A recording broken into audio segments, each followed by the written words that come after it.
welcome to Daylight with Dean, number 98, on July 18th, 2020, at 6:05 a.m. That's the time that sunrise is for New Kensington. And on Saturday and Sundays, when I'm not going to the gym right after daylight, I will still be coming on at sunrise time. So today it's at 6:05. Tomorrow it'll be at 6:06 a.m. And all the other days, Monday through Friday, I'll be coming on a little before 6 so I can make it to my gym on time by 6:30. I am still about 5 or 7 minutes late for my group session my group workout class every time this past week. So I told my instructor Friday, I told Gary, I'm gonna have everything ready.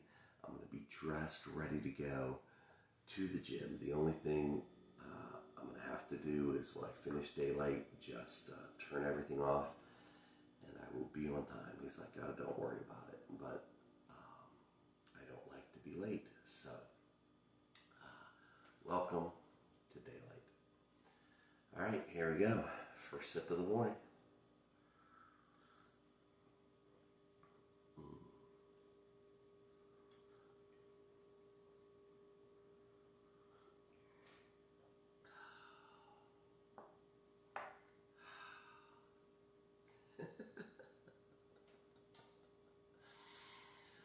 So good to be with you here this morning. I'm so grateful that you're here with me today. A couple random things I was going to share with you. I had written it down on my phone what I was going to share, and there's 4 things, and I keep forgetting them. So I'm going to write it down.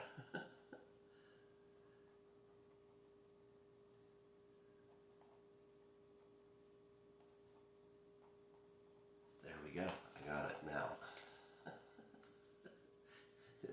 This does not mean that I will be focused and on point, but it does mean that I'm going to have some fun. So, I'm wearing a new shirt from Sam's Club this morning. It says Pennsylvania established 1787, just in case you weren't certain when Pennsylvania was established. So one of the things I'm enjoying now is traveling to different Sam's Clubs. So I was in Monroeville yesterday, and my car needed gas, and if you're a Sam's Club member, you know that Sam's Club gas is about 20 cents a gallon less expensive, or cheaper, my favorite word, cheaper than just about any other gas station. So I decided to go fill up with Sam's Club gas, and I decided to go ahead and take a gander inside, or meander inside Sam's Club for a few minutes. And many of you have asked what kind of coffee I enjoy, and I'll show you.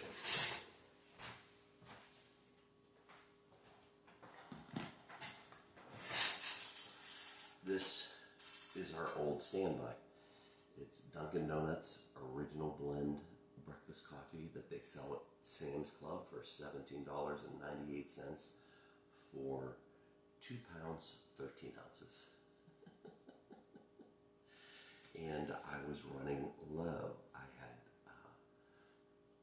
not a day's worth left, and so I swung by Sam's Club, picked this up.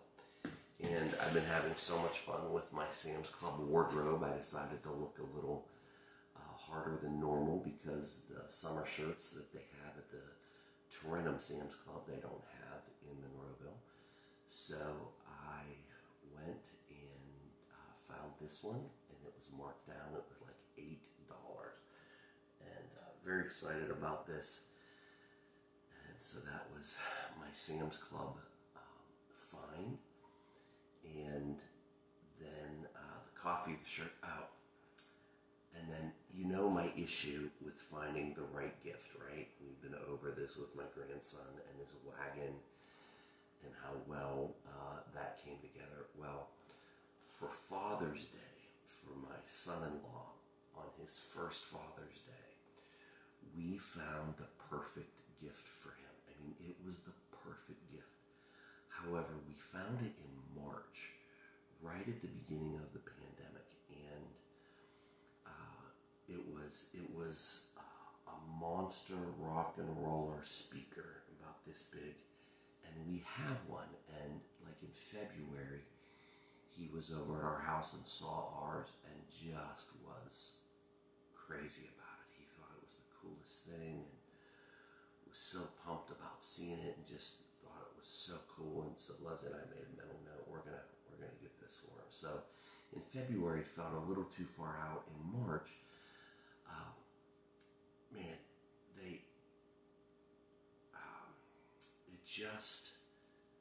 we were at Sam's Club and was gonna get it, and I'm like, I just don't know where things are going financially. It's March, his Father's Day is not till the middle of June, 3 months from now. I'll get it then, because they always have it. Well, the week before Father's Day came, and there was no Monster Rock and Rolla portable speaker anywhere. I went to a couple Sam's Club. I was so angry at myself for not buying it for him, because it's your first Father's Day. You want something, you want to give something memorable, you know? And he blessed our lives with my grandson. So, I mean, my son-in-law is my new hero. I mean, I wanted to get this for him. So it wasn't, I was so disappointed, so disappointed, so disappointed. Can I say it again? And angry at myself. Well, we had a nice Father's Day celebration. I think he was with his family, and so I think later that week I pulled him aside and said, "Hey, Ty, we had a great Father's Day gift we were going to get you, but couldn't find it where we were going to buy it. Couldn't find it anywhere. So just hang on, but I'm sorry, we didn't have a gift for you on Father's Day." So a month later, I am at Sam's Club yesterday, and I still am looking in the electronics section, and there's no display with it. There's one set of ion speakers, which isn't what I was looking for.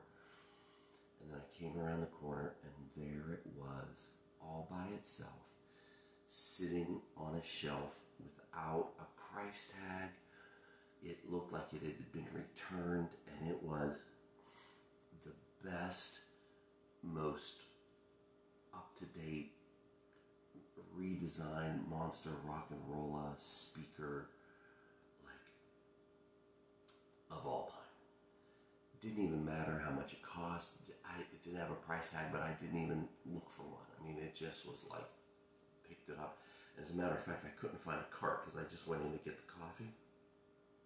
So I had the coffee and shirt. So now I have to find a cart. So I put my coffee and shirt on top of the speaker so nobody walks off with it for the 2 minutes I'm looking for a cart.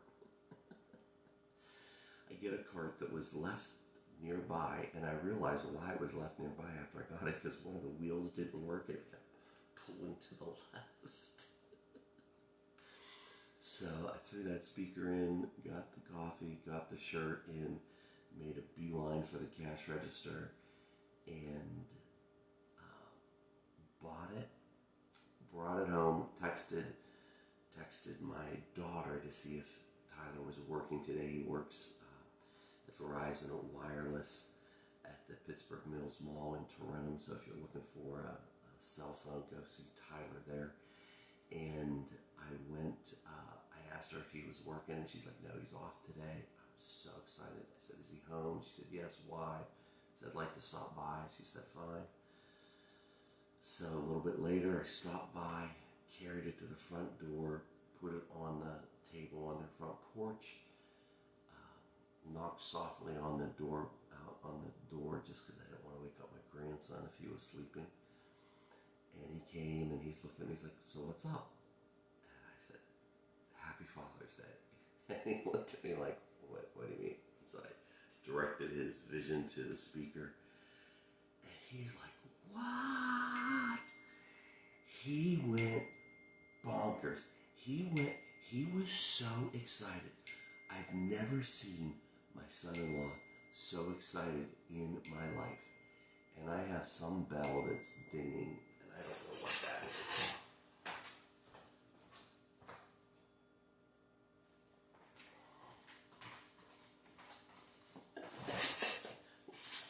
It stopped dinging, so I have no idea what it was.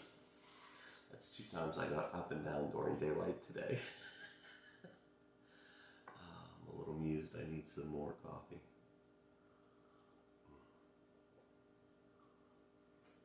So anyways, that was like so pumped because this is awesome. It was so, you're kidding me. It was worth the wait. It was so exciting. Tyler, happy Father's Day. I love you, buddy. I'm so proud of you. And you're a great dad, a great husband. And I'm so glad that little speaker brought you so much excitement and joy yesterday. Congratulations.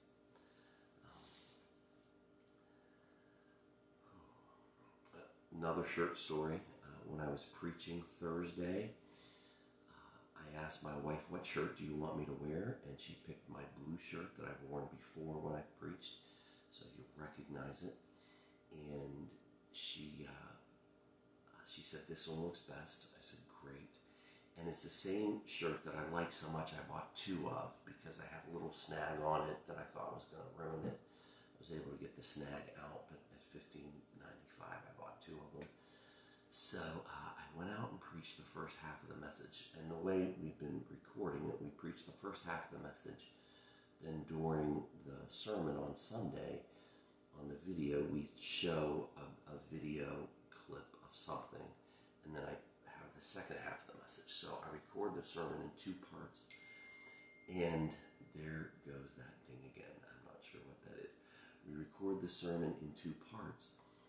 And it was so humid outside. It was like I usually say I sweat from the neck up. I now sweat from the waist up. My torso was soaking wet. It was so humid. And I'm only halfway through my sermon. And my shirt is drenched. And I love these shirts because they whisk the moisture away. But when you sweat this much, the shirt gets wet and it changes colors, and it's not a pretty sight. I was dying.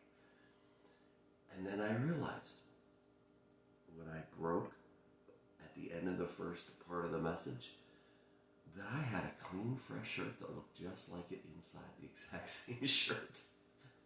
I told my buddy that was videoing the message, I said, I need 5 minutes. I went inside, took that shirt off, hung it up inside out.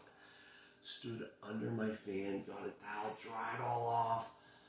I'm sorry, that's not a visual image you want in your mind at 6:10 in the morning. I get it, but dried all off, and then I pulled my brand new fresh shirt out, put it on, and preached as though nothing happened.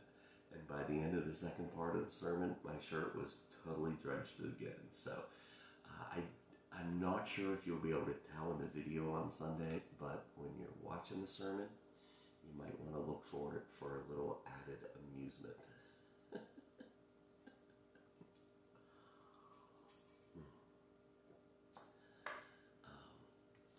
So a friend on Daylight commented and told me a story 2 days ago that I read yesterday, and I asked her if I could share it, and to me it just was really cool. She said that her and her husband were at the farmer's market, and they were standing in line to pay for their tomatoes. They just bought some tomatoes, and whenever they got up to pay, the cashier said, the lady in front of you bought your tomatoes, paid for your tomatoes for you. And they were so touched and so moved, and they thanked her profusely. And again, there goes my little mind, like, why don't I ever think of that? I mean, I know you hear about those times at Starbucks where you buy the coffee behind you, and then they buy the coffee behind them, and they pay it forward that way. But This was a totally unexpected, random purchase of a gift of tomatoes behind in the person in line behind you. And I know it's tricky when you're at a grocery store and they gotta scan and get the exact price and all that, but I was really moved by that. So I thought, well, what if on the next time I'm at the grocery store, when that little thing on my debit card says, would you like some extra cash, or do you want cash back? Because it doesn't cost anything at the grocery stores I shop at to get up to $30 back. What if I said yes, took $10 and then gave it to the cashier and said, would you please put this on the grocery bill of the person behind me? Then I could just kind of go on and they would be blessed that way. I mean, I love those little things that you can do to remind people that they matter, that you notice them, that they're important, that they're worth it. And $10 is, for some of us right now, it's not something we could do, but for many of us, it probably is. So I wanted to encourage any of you that are looking for just a way to bless somebody today or the next time you're in line at a store, that maybe that's worth giving a shot to bless somebody that way. And finally, yesterday I talked about control, and I felt like I was out of control talking about control. I mean, I was talking about worry, I was talking about control, I was talking about trust. I felt like I was all over the place with no really rhyme or reason with where I was going and what I was sharing. And I am, just was checking the time. Don't feel like I've been rambling forever. Because I always want to be helpful. And I felt like I was just not being helpful at all. So I was not prepared for the comments of how helpful yesterday's talk was. And I don't have anything new to say about control. But it is a big one. Adult parents try to control their adult children, adult parents. When parents try to control their adult children, here was one. After my dad passed away, a year later, my mom was dating, and I, as the son, was trying to control my mother's dating habits. That was an interesting journey. There are things that we are created to control and things that we are not. And I'm so grateful that we get to look at, is this mine to control or is it not? I think that's one of the prayers, the serenity prayer that addiction groups often will pray. Lord, grant me the serenity, which I'm not quite sure what serenity means. I think it means wisdom to accept the things that I cannot change, the courage to change the things that I can, and the wisdom to know the difference.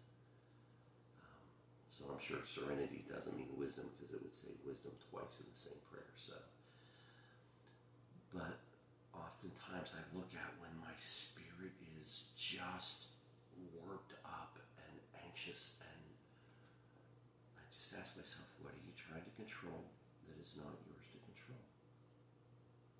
What are you trying to control that's not yours to control, Dee? What is it? And I'll identify, I'm trying to control this person's act. Oh, here's one. I'm trying to control how this person feels about me.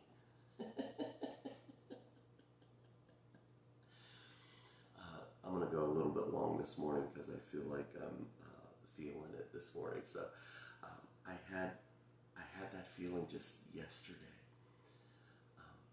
I know that at the end of daylight, when I don't pray at the end of daylight, some of you say, where's our prayer? I need you to pray for me at the end of daylight every day. And so I've been mindful to do that. So yesterday I got a group Facebook message on Messenger. And I opened it up, and this person I didn't know said, I don't need any Facebook preacher praying for me or telling me I have to pray. And then they went on this rant about the pandemic and wearing masks and doctors, and it was just like, wow, how did I offend this person so badly? I didn't even mention any of that stuff. And I'm like, I want to control how she feels about me. They said they don't need no Facebook preacher telling them they need to pray. And I'm like, I want to apologize to her because I want her to like me, you know. And so I'm trying to control how she feels about me because I didn't mean to step in that hornet's nest. And I'm trying to figure out what I said yesterday that just pushed her over the edge with it. And so then I started looking at the group, and I only know one person in this group, and somebody put me in a group, Facebook group on Messenger, and had included a video that's been going around that I've seen. It's been around for a couple years, and it was an older minister encouraging people to pray for our nation, and 2 Chronicles 7:14, and it was a video that I've seen, and I'm like, oh wait, that's the video she's reacting to. It wasn't me at all. So I removed myself from the group and felt much better. But that time that I had so much, like, what did I do? I was trying to control how this person felt about me. And that's not mine to control.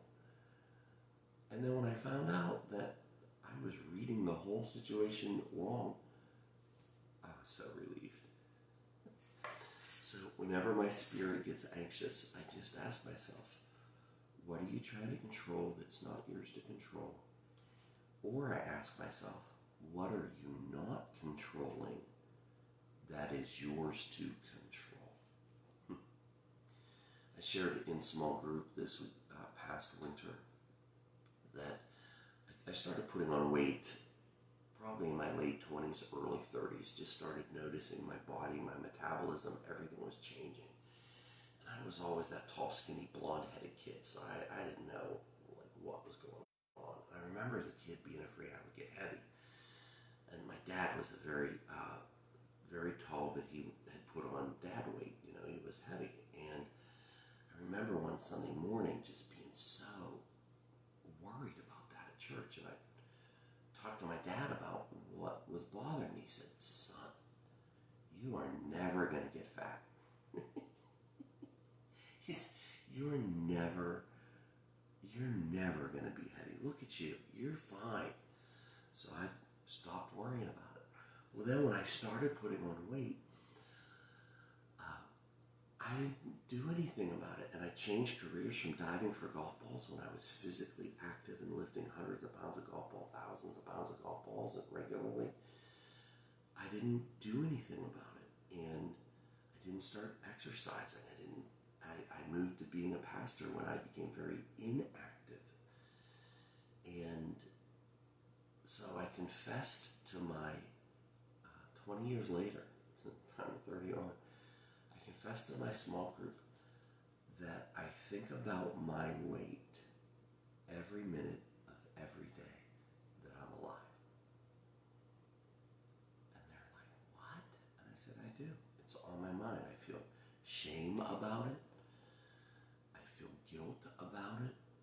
I feel badly about it. I worry about it. It is on me being overweight. Morbidly obese is how some charts would describe it. Now, I'm almost 6'2", so I can carry upper body weight okay, my lower body, it's not where I gain my weight. But if you notice this winter, I had 2 flannel shirts that I wore all winter long because they were the only shirts that I had that fit. So when I say that going to the gym and finding Greatness Athletic Fitness Center and Gary Nagley, when I say that he saved my life, and I mean it, because from February 3rd on, when I started exercising for those 6 weeks before the pandemic, and then the 8 weeks during the pandemic, I didn't work out because the gym was closed. And then when the gym opened back up, and now I've been going 5 days in a row for 3 straight weeks. And the first 2 weeks I went before I was out of town at Deep Creek in Michigan as well. But what I'm saying is, here's the exciting part. Guess what? I no longer think about my weight. I no longer am shamed about my weight. I no longer feel guilty about my weight. Not because I'm losing a ton of weight, but I'm taking action. I'm controlling what is mine to control. I can control that part of my life, and I'm doing it. And it just hit me like while I'm talking about this, I no longer worry about it. My clothes are fitting better. I'm feeling like $1,000,000. Oh, I'm still up there on the weight wise, but it's coming down, and I feel alive, and so when you control what is yours to control, that worry, that anxiety about what you're worrying about that's yours to control that you're not controlling, it shifts. So, gone very long this morning, but I was very excited to share all of that with you. And may you control the things that you can control. And may you accept the things that you cannot control. And may you have the wisdom to know the difference. In Jesus' name, amen. God bless you, everybody. That was a prayer, by the way. For my Protestant friends, I didn't close my eyes, but it still counted as a prayer. So, tomorrow morning, Sunday morning, Daylight with Dean number 99 on July 19th, 2020. Can't wait to see you there. Thank you so much. I hope you have a